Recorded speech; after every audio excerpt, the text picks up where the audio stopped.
వేములవాడ పట్టణంలోని కోరుట్ల బస్టాండ్ వద్ద సర్దార్ సర్వే పాపన్న గౌడ్ జయంతి వేడుకలు ఘనంగా నిర్వహించారు. ముఖ్య అతిథిగా హాజరై వారి విగ్రహానికి ప్రభుత్వ విప్ ఆది శ్రీనివాస్ పూలమాలలు వేశారు. ఆది శ్రీనివాస్ మాట్లాడారు. సర్దార్ సర్వే పాపన్న గౌడ్ 375వ జయంతి సందర్భంగా ఆయనకు ఘనంగా నివాళులర్పిస్తున్నామని తెలిపారు. ఆయన చరిత్ర భవిష్యత్ తరాలకు తెలిసేలా విగ్రహాలను ఏర్పాటు చేస్తున్నట్లు గుర్తు చేశారు. అదే లక్ష్యంతోనే రాష్ట్ర ముఖ్యమంత్రి రేవంత్ రెడ్డి, మంత్రి పొన్నం ప్రభాకర్, పీసీసీ అధ్యక్షుడు మహేష్ గౌడ్ హైదరాబాద్ నడిబొడ్డున సర్వే పాపన్న గౌడ్ విగ్రహం కోసం భూమి పూజ నిర్వహించినట్లు తెలిపారు.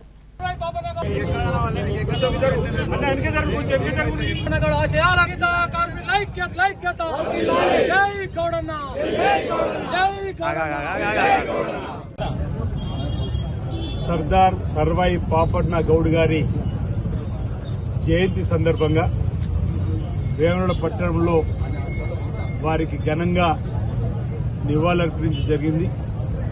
ఈ ప్రాంతంలో ఉన్నటువంటి గౌడ కుల సంఘానికి సంబంధించినటువంటి నాయకత్వం, జిల్లా అధ్యక్షుడు ఉన్నటువంటి చంద్రగిరి శ్రీనివాస్ గౌడ్తో పాటు ఆయా మండలాల నుంచి వచ్చినటువంటి మండల గౌడ సంఘం, గ్రామ గౌడ సంఘాలకు సంబంధించినటువంటి పెద్దలు పేరు పేరున, అదేవిధంగా ఇతర సామాజిక కుల పెద్దలు కూడా ఈ కార్యక్రమంలో పాల్గొన్నారు.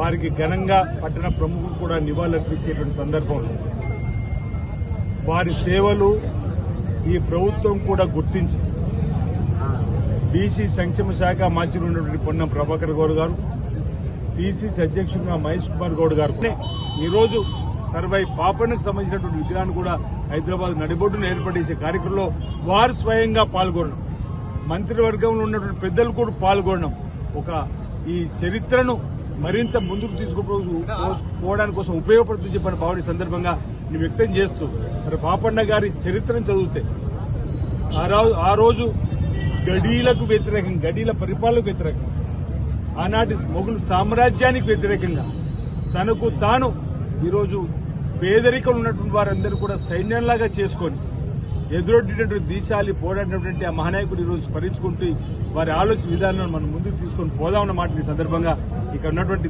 ప్రజానికానికి తెలియజేస్తూ మరి ఈ కార్యక్రమంలో ప్రతి ఏటా కూడా మనం ఘనంగా నిర్వహించుకుంటా ఉన్నాం వారి వేడుకలను. ఆ సందర్భంగా నన్ను ఆహ్వానించిన క్రమంలో మరి ఈ రోజు కూడా మీ మధ్యలో ఉండి మరి ఘనంగా నివాళులర్పించే అవకాశం కల్పించినటువంటి పెద్దలందరికీ కూడా, ఈ సర్వై పాపన్న సంఘానికి సంబంధించిన బాధ్యులందరికీ కూడా, ఈ కార్యక్రమం నిర్వహించిన పెద్దలందరూ కూడా, పట్టణ మండల గ్రామాలు చేసిన వాళ్ళందరూ కూడా ప్రత్యేక ధన్యవాదాలు తెలియజేస్తున్నా. అందరికీ నమస్కారం.